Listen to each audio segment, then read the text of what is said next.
Kevin, thank you so much for meeting me here today. My cousin, Kevin, now just so you all know, this is my little cousin, but just grew up to be a lot bigger than me. So Kevin, thanks for meeting me here today. No problem. I have been waiting to film this show here at the Knottsville Volunteer Fire Department forever. Since I was a kid, man, I grew up, you know, my dad and your dad, my Uncle Warnie, always firemen and other members of our family as well. I can remember growing up and them serving right here in the Knottsville Volunteer Fire Department, and I always had a dream of becoming a fireman.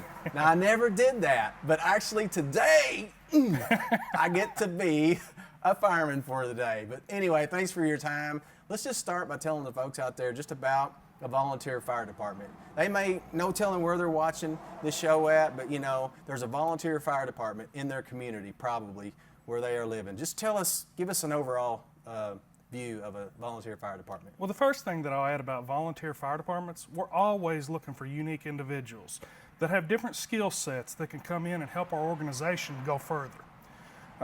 Volunteer fire departments basically coexist from people that live in the general community that want to put forth the effort and the time to help their neighbors. Right. And what we're doing is an ultimate service to all that live in their geographical boundaries, because we're trying to help insurance premiums stay low. And with that, we have people who come in from all over our areas. Whenever a call comes in, they come in, we unite together as a brotherhood and work to try to solve issues.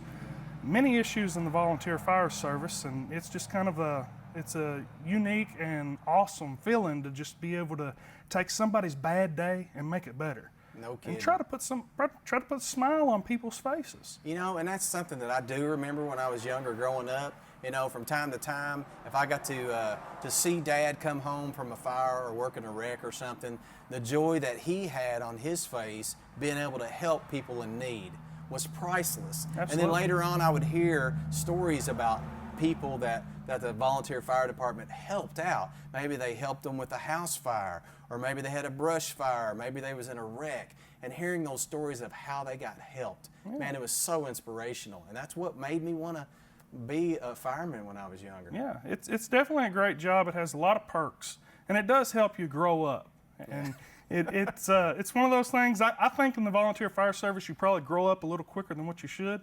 But the good thing about it is we're out there trying to help people. And that's the greatest gift that anybody can give. There are bad runs that end up happening too, and that's kind of the sad part. But the good thing about volunteer fire departments, and any fire department that is, the good far outweighs the bad. Absolutely. I tell you what, y'all do so much good work.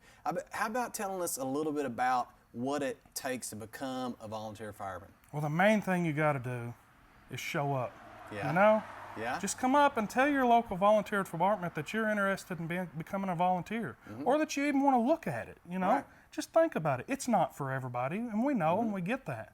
But one thing about it, we do have older guys that are constantly getting off. So we got to fill those voids, and we got to keep this family going. And that's the great thing about a volunteer department, or any fire department that is, it's family oriented, and we work together. Yeah. And even after these guys retire, they're still family, and they come up here from time to time and still share stories of back when the days of old were, and things get Back interesting. in the day stories, Things get interesting. For sure. Yeah. So they walk up, they're interested, they got to fill out some paperwork, background checks, stuff like that. Absolutely. And then y'all there's quite a bit of training that goes into this, right? Yeah, the State Fire Commission mandates 150 hours worth of training that's broke up in different categories. And once the firefighter gets those 150 hours, then they become a certified 150-hour level firefighter.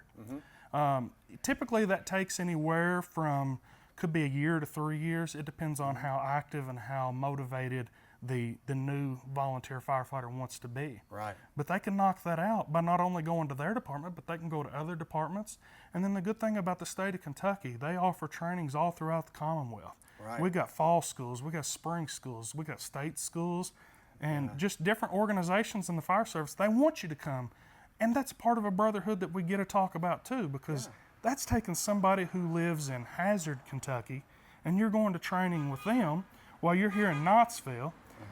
And then we got people from Paducah, all the way on the other end of the state that's coming in, and they're training together. And the good thing about that is the more people that you can get, the more diversity you get, the more you learn. Yeah, absolutely. Yeah. Man, I cannot wait. I've been looking forward to this so much. And I understand you got a few jobs for me lined out to do. Absolutely. A few trainings for me to do. Absolutely. Man, I've been waiting for this since I was a kid, man. I feel like a kid again. Thanks, Kevin. Hey, no I'm looking problem. forward to it, buddy. Yeah. Thank you. Glad you're here.